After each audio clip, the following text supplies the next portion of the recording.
Okay, we're here with Andrew from Comeback Kid.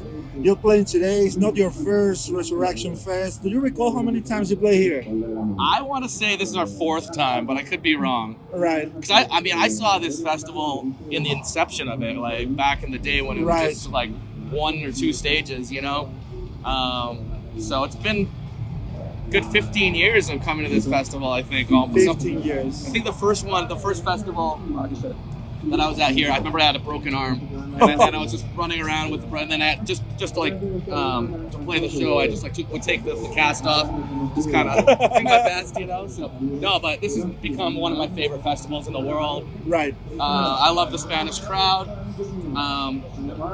It's just tight, you know what I mean? So we could say that you saw the festival grow until being a reference now in Europe, right? 100%. Yeah, it started as a more metalcore, punk kind of festival. Now you got Alice Cooper and fucking all these motherfuckers.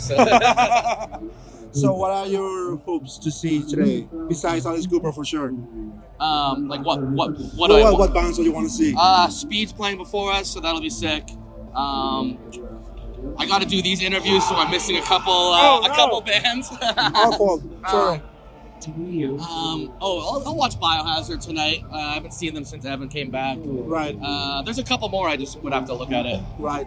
So we're gonna talk a little about Trouble now. Okay. The EP. Okay. Yeah. So it's fans are saying it's a different direction for Combat Kid. Yeah. But it's not leftovers from your previous album from Heavy Steps, right? It's not a B-side. I don't want to say B-sides, but we did those songs around the same time that we did Heavy Steps, right. our previous LP. Okay. And we just didn't feel like those songs, like we didn't really finish them off because we didn't feel like it fit with the record. So we just wanted to kind of put it on its own. You know, Trouble in the Winner's Circle, the main single, kind of like alternative rock song, you know. And I just didn't want that to be like just jumbled in the mix with the LP.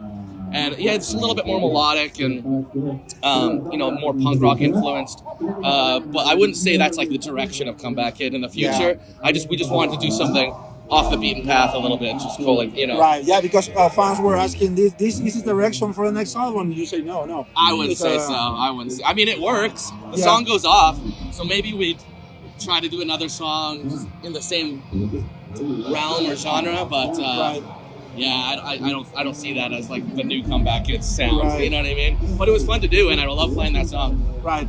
And Will Putney was working with you on this album, on the mixing, right? And Will Putney? Yeah, exactly. Yeah. Did you work with him on the songs, or you just left him? Yeah, he did the mixing. So we recorded in Canada, and then we sent it to him, and then he did the mixing and mastering over in New York. Right. Okay. So Heavy Steps was released 2 years ago, I think. Something like that. Yeah, so are you now working on new stuff, or? We have a really busy year with touring this year, but the plan would be, I guess, try to record something next year, and then it'll probably be another year and a half till something actually comes out, or maybe a year, but our plan is to kind of get the writing, the creative juices flowing in a few months here. Right. Yeah. So it's like more than 20 years of Combat Kid now. That's right. So your fans, you were just kids when you started, now they are fathers. How do you see the difference on the beat when you play? Yeah, we definitely have like toddler t-shirts that we sell. We got moms and dads, hardcore moms and dads coming out. But it's sick, man. I mean, we get to tour with like younger bands and older bands, and you know, some people discovered us, you know, later. So you know, as youngsters. So right. It's a good age demographic, I think. You know, I like to play to people, like I'm 42 now. I like to play to people my age, you know? Right. But it's fun to play to like younger people too. But it's a good mix. Spotify says our fan base is like average like 33 to 35 or something like that. I will say more. I'm just going off the algorithm, bro. You're right. So let's see what else we have here. All right, so you know, hardcore bands were doing this like boycott thing in Download Festival. I think it's what, yeah, that were boycotting the festival. Oh, see. You know, Skull and Speed and all these other bands because of Barclays, the bank, was sponsoring the festival. How do you see that? I think it's a bold move. I think it's great that they did that. And actually, I heard that Barclay, like, kind of like they pulled out of the fest, or they denied that in the end. So I think it's a bold move. Like, it's pretty stand up with them, I think. Right. Mm-hmm. Would you do something like that? Yeah, probably. I mean, if we felt that something wasn't aligning with our beliefs at a festival or something like that. Sometimes we're not digging too deep. Like, I don't know what Estrella. I don't know who backs Estrella. You know, I know. For example. Yeah. So you have to do your research, and but definitely we want to stand up for our beliefs. So. Right. Okay. So people has Comeback Kid as a hardcore band. For sure, you started as a hardcore band, and we have this first single on the EP, which is more alternative rock. Would you say you are still on that side of the hardcore punk band, or you are?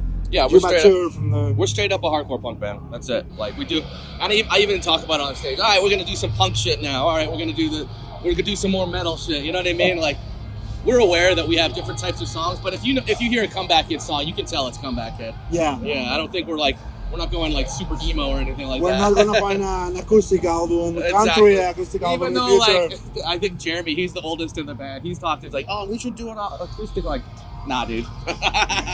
So if you can choose artists to collaborate with on the next album, which are not from the hardcore scene or metal or rock or punk scene, a different artist from pop, country, some R&B, who would you collaborate with?